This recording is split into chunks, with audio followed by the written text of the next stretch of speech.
Rikthehemi në studio dhe tani me mendimin fakt dhe me dilema, me pyetje që shtohen her pas here dhe në këtë rast ajo çfarë na bën kështu më shumë përshtypje dhe na vin të paktën nga lajmet kur ka të bëjë me pronat, dilemat që vinë, ne para sa të futeshim në transmetim, po mendonim kur do vi momenti që do duhet të futemi kështu të mendojmë për shtëpinë edhe të blejmë shtëpi, sidomos në këto kushte ku kemi parë një rritje për 42% sa i përket rritjes së çmimeve, edhe në të njëjtën kohë një lajm tjetër ose të paktën që bëri buj ishte edhe thirrja e kryeministrit drejt austriakëve që të fillojnë edhe të bëjnë investime në Shqipëri, sepse duke qenë se pritet që Shqipëria të jetë pjesë e Bashkimit Evropian, këto çmime mund të rriten edhe të shkojnë shumë. Pra nga 20 deri në 40% parashikohet rritja, duke ju referuar shembujve të mëparshëm, sikurse janë Kroacia, Slovenia dhe Rumania, të cilat kanë përjetuar një rritje drejt 27% e më lartë në tregun e pronave pas antarësimit në Bashkimin Evropian. Por kjo nuk është ende e konfirmuar, nuk është ende e garantuar që në fakt mund të ndodhë, sepse patjetër ka edhe nevojë për disa reforma edhe ndryshime, por patjetër duke u referuar këtyre shembujve që i përmenda, të gjithë qytetarët me të drejtë do të mendonin që kjo në një farë mënyre do t'i largonte pak atë idenë edhe dëshirën e madhe për të pasur një apartament edhe një pronë të tyre. Ne do të diskutojmë lidhur me pritshmëritë, çfarë mund të ndodhë, ndërkohë që edhe publikimi i Bankës së Shqipërisë na tregon që tendenca e të huajve të paktën përgjatë viteve të fundit është goxha e lartë për të blerë shtëpi në vendin tonë, kryesisht ose në Tiranë ose në Bregdet, me qëllim investimin. Italianët, austriakët janë ata që po investojnë edhe po e shpenzojnë më shumë para në tregun e pronave në Shqipëri. Kemi të ftuar në studio ekspertin e pasurive të paluajtshme, zotin Gregor Gjeluci. Mirëmëngjes, mirë se erdhët. Mirëmëngjes. Tani, ti besoj e ke mbyllur punën me shtëpinë, e ke marrë shtëpinë tënde. Deri diku. Se rastet konkret janë që në momentin që merresh me diçka, ke tendencën që sa të shkosh diçka të mirë, të thuash, po sikur ta marr edhe këtë për vete, të investoj. Këshillën t'i japësh vetes. Po si thotë ajo fjala vjetër, e mira nuk ka fund. Tani, ajo çfarë ne na bëri shumë përshtypje është që në momentin e parë edhe thirrja që kryeministri bëri austriakëve për të ardhur dhe investuar në Shqipëri për shkak të rritjeve të pritshme sa i përket çmimeve. Ju në tregun imobiliar, si e keni parë këtë thirrje dhe këtë parashikim? Për sa i përket tregut imobiliar dhe ne si eksperta ose që operojmë në tregun imobiliar, për ne është pozitive sepse normalisht shitjet do rriten. Aktualisht tregu është i çik i vogël, edhe do të thotë që për ne është më e mirë, por kjo do rezultojë fije fatale për blerësit vendas. Dhe pritshmëritë janë që deri në 2030 ne t'i plotësojmë gjithë këta grup kapituj, t'i plotësojmë gjithë ato kërkesa që na vinë nga Bashkimi Evropian edhe të jemi pjesë e antarësuar deri në atë vit. Dhe duke marrë parasysh, pra nëse marrim skenarin më të mirë dhe në 2030, Shqipëria është europiane dhe bëhet pjesë e bashkimit. Kur ka kohë një shqiptar, pra sa vite kohë ka një shqiptar që të investojë ende pa nisur të ndihet ajo rritja e çmimeve? Po duke ju bazu thënies të kryeministrit dhe shpresave për të antarësuar në Evropë në 2030, unë besoj se shqiptarët duhet me reagu tani. Momenti më i mirë është tani. Momenti më i mirë është tani. Dhe patjetër çdo ditë e kaluar ka qenë një moment akoma edhe më i mirë për të investuar në prona, por sa e prekshme është kjo?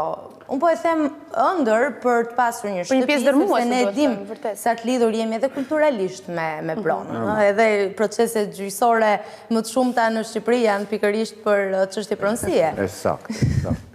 Shiko, është goxha e prekshme, por si që po shohim ato interesat mbi kredit janë rrit, edhe çmimet po rriten, dhe kjo gjë e bën goxha të vështirë prekshmërinë në procesin e blerjes të një prone, domethënë kështu e shohim ne për blerësit vendas.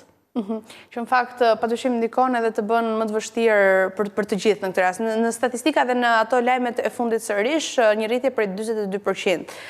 Nga vitin e vite shikojmë që ka rritje edhe më të shumtë dhe këtë shikojmë dhe nga ankesat që secili qytetar ka për të pasur shtëpinë e tyre.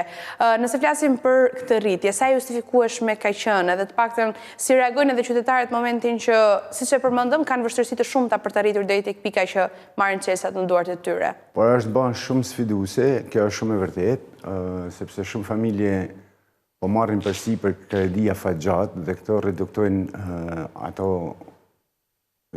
fondet familjare për të realizu planet e tjera në jetë. Për sa i përket sfidës në fjalë, çështja është se në momentin që kërkesa bëhet më e vogël, oferta është më e lartë po jo cilësore dhe rritja e çmimeve vjen si rrjedhoj edhe e kërkesës të vendaseve për një rritje page. Do të thënë, duke rrit pagat, normalisht investitorët edhe rrisin çmimet. Dhe që Luci, duke ju referuar situatës edhe duke marrë parasysh gjitha këto lajmet publikuara, duke nisur nga fakti që Banka e Shqipërisë publikon investimet e huaja që janë rritur shumë nga viti 2020, ku ka qenë edhe piku me 36%, e deri në këtë gjysmë të parë, ose ndoshta edhe pak më shumë se gjysma të 2025-ës, sa reale mund ta kemi pikërisht atë shpresën e madhe të shqiptarëve për një rënje të çmimit të pronave? A ekziston më? Sepse unë po tregoj edhe nga rastet të njerëzve që i njoh, që i kam pjesë të shoqërisë që ende shtyn atë vendimin për të marrë një kredi. Sepse themi këtu si çfarë Greqia. Shpresoni që do të ketë një rënje të çmimit të pronave. Shiko, këtu më vjen me buzëqesh, me keqardhje dhe e kam theksu edhe në diskutime me miqtë e mi se kena të njëjtin problem, gjithandaj, po ta quajmë tillë. Besoj se çmimi në rënje nuk ka për të pas, sepse historia na tregon që rënje nuk ka pas as edhe një herë. Unë e kam theksu që maksimumi kjo rritja e frikshme do nga ndalësohet dhe po e shohim, por kthim mrapa nuk ka, vetëm përpara. Kështu që Fresku për shembull është njohur si një nga zonat më të lira të Tiranës. Dhe një farë kohë. Nëse jam gabim, deri në një periudhë caktuar. Ta them drejtën e shpirtit, Fresku nuk e dën kërkush, por kërkojnë çmimin, sepse akoma Sa është sot metri katror në Fresk? Ka shku e ka preki 1400 euroshin. Ndërkohë po ta Paskuqanit ka po të ktheheshin 5 vite më parë? Po 5 vite më parë besoj, unë nuk kam qenë në Tiranë 5 vite më parë, por besoj që mund të ketë dikun të 500-600 euro metri katror maksimumi. Pra, është një rritje goxha. Ja, do ta kishim marrë atëherë. Jemi akoma në kohë.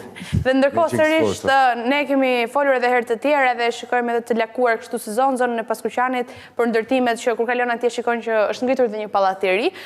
Si kanë vijuar çmimet atje? Të paktën nëse krahasojmë me zonën e Freskut, kam përshtypjen se është diçka më e lirë se sa. Është diçka më e lirë. Dhe zonë që po zhvillohet, duke qenë se kemi dhe unazën e madhe. Perfekt. Unaza e madhe ka dhënë atë shtysen në rritjen e çmimeve dhe në kërkesë dhe po ashtu edhe në investime. Aktualisht ne po merremi me një projekt të ri që quhet Lakeside. Është një sfidë në vete, por edhe aty çmimet janë rritë. Se po të shohim me vitin e kaluar, metri katror ka kanë 800-900. Tashi në 1100, 1200 euro metrin katror nuk e gjejnë. Do të thonë, nuk është më arritja e frikshme 35%, është ngadalësu, por tendenca në rritje vazhdon. Pra, vazhdon. E largojmë fare mendimin që mund të kemi një rënje. Kjo është e pamundur praktikisht, edhe nga sa kuptojmë, ka edhe një sër faktorë, siç mund të jenë materialet e ndërtimit edhe gjithë çka që patjetër justifikon edhe rritjen e çmimit, rritja e cilësisë së ndërtimeve, shumë të tjera. Po nga ana tjetër, shohim një zgjerim të kryeqytetit. Pra ato zona që më herët le të themi ishin të parajgjykuara edhe askush nuk do preferonte të jetonte në zonën e Kamzës se para se ka trafik, edhe kjo është e vështirëson pak jetën e çdo qytetari, se një njeri që zgjohet herët duhet zgjohet akoma edhe më herët që të arrijë. Po shikosh se është bërë Kamza sot. Kur dikush kërkon të blejë një shtëpi, pra familjar të ri, një çift i ri, kanë filluar të mendojnë plane serioze për jetën e tyre dhe gjithçka nis nga shtëpia ëmbla shtëpi. Çfarë kërkojnë? Pra cila është tendenca e shqiptarit kur blen një shtëpi? Po tendenca e shqiptarit për të blerë një shtëpi është normalisht një komunitet i zhvilluar. Komplekset e reja janë shumë të kërkume. Normalisht edhe zonat rurale, të cilat ofrojnë shërbimet që ka nevojë një familje t'i ketë pranë, me fjalë. Këto janë ata kërkesat në vijat përgjithshme. Edhe lokacioni normalisht, por varet gjithmonë nga buxheti. Sa e mundur është me që jemi tek buxheti? Shiko, është e mundur akoma, por duhet të theksoj gjithmonë që do vështirësohet sepse çmimet po rriten, ashtu janë të rrit edhe interesat mbi këstet bankare.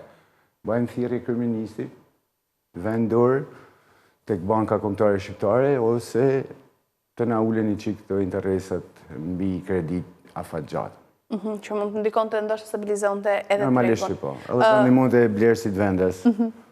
Sipas sërish të dhënave, një apartamenti në Tiranë duhen rreth 12 muaj për të shitur. Çfarë tregon kjo për shëndetin e tregut? Shiko, 12 muaj një pronë që nuk shitet, ka disa faktorë që nuk përputhen me çmimin, që do të jetë pozicioni në pallat, që është zona, që është çmimi i fryrë, etj. Megjithatë, siç thash, oferta cilësore është në kërkim. Do thonë, çmimet janë rrit normalisht. Njerëzit kanë edhe ala vazhdojnë këtë besimin që do bien çmimet dhe kjo ka ngadalësuar fije tregun e shitjeve në transaksione, pra. Kjo është e gjitha. Nuk besoj se një pronë e mirë me një çmim të saktë ngelet 12 muaj në treg. Prandaj ndoshta merret mesatarisht, janë ato pronat që nuk shiten, ndërkohë të tjera që largohen brenda ditës. Përmendëm zonën e Paskuqanit, që më përpara ishte e pazbuluar dhe erdhi kështu si ndoshta një nga zbulimet më të mira sa i përket të gjithë atyre që duan të kenë shtëpi. Mua më pëlqen për vete. Po ndërkohë, vite më parë nuk e mendonim që zona e Paskuqanit do merrte një zhvillim të tillë dhe do kishte ndoshta dhe rritje kaq të madhe çmimesh me kalimin e kohës. A ka një zonë tani që mund të jetë surprizë vite më vonë, që për shembull mund ta parashikojmë tani edhe të jemi në kohë për të blerë dhe për të investuar? Tash unë besoj që koha është sot me blejnë Paskuqan, sepse Paskuqani do marrë një zhvillim ma të ishëm, sepse është vetëm... Në vendosin piketat pas taj intervistë. Kam edhe sa tokën e shitje, po... I shohim pas taj. Ideja është që Paskuqani është një zonë shumë e gjanë, dhe shumë investitor po investojnë, dhe sot për sot investimi po është në gjitë me unazën e madhe. Unë besoj se duke u bazu kërkesave të blerësave vendas, çdo kush do në zonë ma qetë. Dhe besoj që ndërtimet dhe komplekset që po bëhen janë ca sfidat bukura sot, por do dalin shumë fitimtare në të ardhmen. Besoj që Paskuqani do marrë një 10 vjeçar të madh mbi investimet. Dhe pas dikush cila zonë pritet, pas Paskuqanit për shembull që nuk është bërë ende kaq e njohur edhe e përfolur? Besoj se do jetë Mulleti, ato zonat e jugut Tiranës, besoj që do kenë një zhvillim në tregun e pronave. Ose edhe zona, se nuk më vjen se emrat, se nuk janë zona që unë i preku, por besoj nga qëtë uja do ketë prep zhvillim. Ndërkohë, ne flasim ditë pas dite për zgjerimin e Tiranës. Paktën edhe në biseda kështu në kafenet ndryshme të bie të flasësh edhe thua që Tirana është zgjeruar shumë. Dhe kur flasim zgjeruar, nuk flasim që është rritur territori, po për këtë flasim që më shumë komplekse kanë filluar të zhvendosen dhe ndërtohen sa më shumë në periferi. Dhe shumë njerëz mendojnë edhe konsiderojnë për shembull Durrësin si një qytet të afërt edhe ende me çmimet ndoshta pavarësisht se në rritje dhe atje me çmime më të ulta. A kemi filluar të mendojmë ose të paktën nga ata që kanë përgjithshmërinë tënde që nga zgjerimi i Tiranës të thonë që shiko se dua një pronë në Durrës? Po ka shumë që dojnë prona në Durrës, po jo për te detit. Për këtej detit nuk kemi shumë kërkesa në Durrës. Në Durrës normalisht blihen e shiten prona çdo ditë, sepse dhe tregu imobiliar në Durrës ka një rritje të frikshme. Çmimet janë rritë edhe në Durrës, nuk ka një... Por Durrësi është Durrësi, Tirana është Tirana. Kështu që Tirana ka 1 milion banor e kusur, Durrësi ka i fije ma pak, por kërkesa është e lartë edhe në Durrës nga investitor të huaj. E përmendëm edhe më herë, dhe të shëndrojmë fakt tek investitorët e huaj, janë të dhëna dhe janë shifra tashmë zyrtare, që në tregojnë interesin e madh që të huaj kanë pasur për prona në Shqipëri, të cilat më tej mund t'i përdorin qoftë edhe për qëllime personale, qoftë edhe për qëllime investimi. Po, ndërkohë, nëse bëjmë një krahasim, sa vite i duhet një shqiptari për të paguar një shtëpi dhe sa vite i duhet një të huaj për të paguar një shtëpi? Ku dallojmë? Ose a kanë të huaj tendencën që paguajnë me para kesh me njëherë të mbyllin këto detyrimet financiare në blerjen e një apartamenti? Po ta marrë nga e fundit. Tendenca e blerësve të huaj për të pagu para kesh nuk ekziston. Çdo transakcion bëhet me bankë. Dhe pagesat janë totale normalisht, sepse ashtu funksionon për ata dhe bëhen transakcione nga një bank, nga një shtet në shtetin shqiptar. dhe kjo detyrimisht pagesa duhet bë totale. Shqiptarët e kanë një fije më të zorshme, si që thash do ta kenë edhe fije më të zorshme, më të vështirë në blerjen me kredi, sepse një shqiptar i duhen minimalisht 20-25 vite, duke marrë një moshë të re, nuk po marrë moshën time, sepse kanë më dashur çik më shumë dhe e kam më të vështirë të marr kredi. Por e ka të vështirë, ndërkohë që të huajt ku investojnë më shumë? Mbetet Tirana, qendra e investimeve në tregun e pronave? Kam duan ata vende të qeta. Po zgjerohen nga Bregdeti. Nuk është krejt e vërtet. Bregdeti normalisht ka një vëmendje të jashtëzakonshme, sepse blihet edhe për investim, por tendenca e viteve të fundit është që nuk po vinë vetëm austriak ose evropian, por këto 2 vite të fundit po shohim një prurje nga Shtetet e Bashkuara të Amerikës, Shtetet Amerikane. Blerje patriotike. Unë bile po ju marr një shembull thjesht, sot kam 2 vizita, 2 shoqërime me klientë amerikanë. Shtetet Amerikane që shfaqin dëshirën për të transferuar në Shqipëri.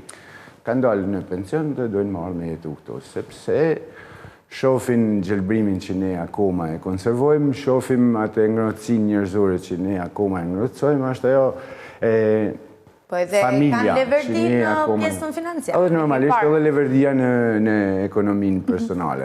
Jemi ndoshta një ndër vendet me më pak taksa në raport me vendet të tjera. Shiko, një pronë në Amerikë në një pozicion relativisht e mirë mund të kushtojnë diku te $1 milion e kusur, kurse këtu në një zonë relativisht e mirë mund të marrësh diçka me €250,000, gjatë që është një diferencë goxha e madhe për një qytetar të huaj. Dhe përpos kësaj, kemi parë të paktën edhe në artikuj që dolën më parë në media ndërkombëtare që Shqipëria është një nga vendet më të mira për të kaluar periudhën e pensionet dhe ju e theksuat që një pjesë dërmuese atyre që vinë është për të kaluar këtë periudhë më pas pasi kanë dalë në pension edhe për të bërë këtë jetën e qetë në Shqipëri. Po janë vetëm këta ata që investojnë, pra ka të tjerë që vinë sepse duan të hapin një biznes, duan të zhvillojnë, pra duan të di më shumë ata që vinë edhe investojnë në Shqipëri, po na bëjnë nder në sensin që po e zhvillojnë Shqipërinë apo thjesht po kalojnë edhe po shpenzojnë ato parat që mund të kenë mbetur nga pensioni apo nga puna e tyre. Nga një anë edhe po na bajnë ner, nga një anë edhe po na bajnë dam, si që thojmë ne, që do të thotë. Ku nder dhe ku dam. Po pra se kërkesa tyne rrit automatikisht çmimin dhe kjo ndikon në familje shqiptare, kështu që për blerësit shqiptar vendas do bëhet për ditë më e vështirë.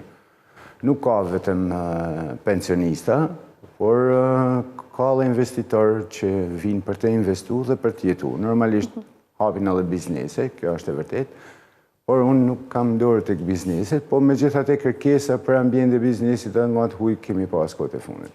Ndërkohë ne kemi pyetur edhe në rrjetin tonë social sa i përket zgjedhjeve që mund të kenë qytetarët të ndryshëm ose ndoshta të paktën dëshirës së tyre për apartamentin me këto çmime që kanë arritur, nëse do zgjidhnim të blinim një apartament me kredi apo do duhet të qëndronim në një apartament me qira. Të paktën sipas përqindjes atyre që kanë votuar nga audienca e emisionit, 27% kanë zgjedhur apartament me qira dhe 73% kanë zgjedhur që ta merrnin këtë apartament me kredi, sepse kemi parë që her pas here i konsiderojmë bank katarmik dhe zgjedhim që më mirë ta japim atë qiranë që të shkoj kot si thuash, po mos t'i japim bankës më shumë. Si e komenton edhe nga eksperienca? Shiko, eksperienca dhe llogaritja janë krejt thjeshta. Një apartament me qira sot në Tiranë shifrat janë diku te 600-700 euro, sepse janë gjitha pjesë e apartamenteve të reja të mirë investuara dhe po të bëjmë llogaritë me një kredi 25 vjeçare, besoj se kësti mujor të del rreth 450-500 euro në muaj, 498, diçka të tillë. Gjithmonë duke u bazuar zonave më qendrore. Nëse ne do zhvendosemi nga qendra, do marrim zonë pas Kuçanit, Alidemit e tjerë, normalisht që kësti reduktohet në 350-390 maksimumi. Sa qiraja? Edhe ma pak, në varet edhe ma pak, sepse normalisht nëse unë do marrë një apartament me qira, du me jetu mirë. Duhet një apartamenti... Sepse kemë parasysh trafikun e Tiranës, zhurmen e tjerë, normalisht shtëpia është ajo foleja ku robi gjanë qetësi. Kështu që në këtë... Por më bënë realisht për shtypje, dhe doja patjetër të dëgjoja një koment nga ju. Ishte shifra 73%, paktën nga audienca që ka votuar deri më tani mes shtëpisë me qira dhe mes shtëpisë me kredi. Sa mendoni ju realisht se Ky 73% që ka votuar Do e blinte shtëpinë me kredi. do ta merrte një të tillë. Pra, çfarë na pengon ne që të shkojmë përveç normave të interesit?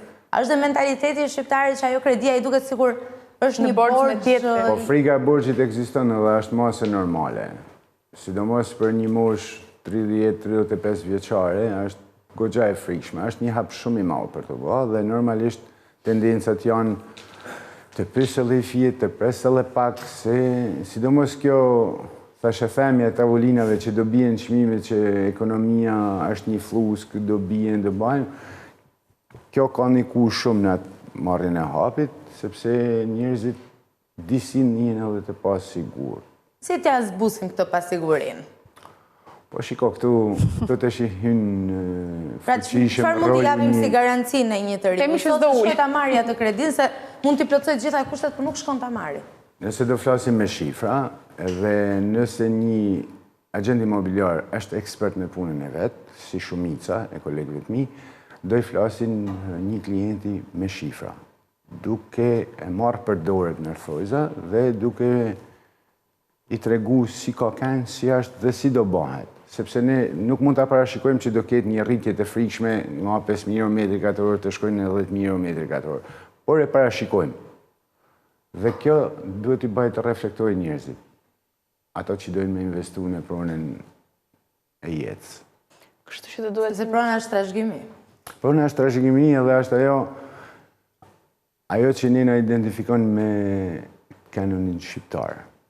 Ti themi disa çmime në disa zona të Tiranës mbase që ti shërbejmë pak edhe për referencat për qytetarëve që po na gjojnë në këto momente. Unë po e nis me zonat premium të Tiranës. Sa ka shkuar metri? Po metri në zonat premium po të marrim unazën e madhe, varjojnë nga qendra, nga pika, nga qendra marrë sheshin Skënderbej, varjojnë nga 5.500 euro metri katror dhe shkojmë duke u rrëdi këtu 3.000, 2.500, 2.000 e kështu me radhë. Okej, e frikshme? Eksakt. Nuk është fort e frikshme, sepse në kullat e reja do shkojnë edhe më shumë. Pra pritet që të ketë edhe më shumë. Po ndërkohë vazhdojmë me zonat e tjera që janë ende në zhvillim e sipër, përmendëm zonën e Paskuqanit dhe të Freskut, po zonë tjetër për shembull që mund të jetë alternative mirë, domethënë edhe e mirë edhe e lirë si kërkojmë zakonisht. Po shiko, Paskuqani është një nër zonat që është ngjit me unazën e madhe. Kena zonën e Alidemit që akoma është në rritje, normalisht, por akoma i referohet ty në çmimeve 1.000, 1.200, 1.400, ka gjithë shka, mund gjensh edhe me 1.600, por aty e kalojmë aty fillon ajo friga e shqiptarit për të marrë kredi. Besoj që akoma dhe Ysberishti është një zonë e prekshme, Universiti normalisht do bëhet një qytetës e vogël brenda qytetit, sepse është një komunitet i jashtëzakonshëm, është në këtu goxha mirë, çmimet janë pothuajse 1.100, 1.200 edhe me apartamentet e investuara, domethënë të imobilume. Nëse e llogarisim, nëse aktualisht dikush është duke paguar një qera 400 euro për 3 muaj në një nga këto zona që ju përmendët, nëse metri është 1.200 euro, ka paguar 1 metër katror. Dhe ka të vetin këtu, llogarit edhe pak kështu kredim, po megjithatë mbetet në fitim. Problemi më i madh i blerësave vendas është të krijohet ajo shuma, e kam theksuar edhe herën tjetër bashk, ajo shuma nga 30%, sepse mundësit nga kompanitë në aktimit po jepen. Domethënë lidhje kontrollet të një 30% dhe pastaj të vazhdojnë me krestet bankare. Ma janë pak edhe të trëmbur zakonisht se nëse i marrin që nga themeli, po e themi kur çmimet mund gjenden pak më të lira, i duhet presi një kohë konsiderueshme deri kur të përfundohet. Do paguaj edhe qira. Dhe duhet paguaj edhe qeran një herë. Kjo është një nër ato që i frenon, një nër faktor që frenon çdo blerës vendas dhe është masa e vërtet, sepse nuk mund ta shmangum. Në llogaritë që ne i bëjmë klientave është kjo faza e parë, domethënë ne i tremim. Duke i thënë realitetin. Nuk është se ne i tremim, po i themi realitetin. Qytetar derisa të presi ti ndërtohet, edhe ti jepen çelësat e shtëpisë në dorë. Për shiko Gregori, një apartament 5 kaq me 4 hyrje i donë paktën 1 vit e gjysmë, 2 vite për të përfundu. Në llogarit janë thjeshta, nëse unë paguaj në vit 5.000 euro qira ose 5.400 euro qira, për 2 vite... 520 euro qira? Po, në vit, jam të e marrë në përgjësi, unë i bëj llogarit në vit, sepse aty dalin më ndajt mirat edhe të qijet. Për 2 vite i ke humbur diku tek 10-12.000 euro i ki humbë. Kështu që është masë normale. Është mësuar, është për zakonshme ndoshta. Këtë proces nuk mund të... Unë kam vendosur zgjidhjen time, do kthehem në fshat tek prindërit. Kemi sa toka andi. Na thuaj fshatin se me kanë gjaba armi po i shit. Faleminderit shumë zoti Gjeluci. Knatësi, faleminderit ju. Mirë, pra ja, shpina informacionet e fundit nga tregu i pronave. Nuk kam më shpresë për të ulur çmimet, po është stabilizuar deri diku ajo rritja. Dhe fillojmë edhe gjejmë ato vendet tona. Do lidhemi pastaj online njëra nga Durrësi, tjetra nga Fieri.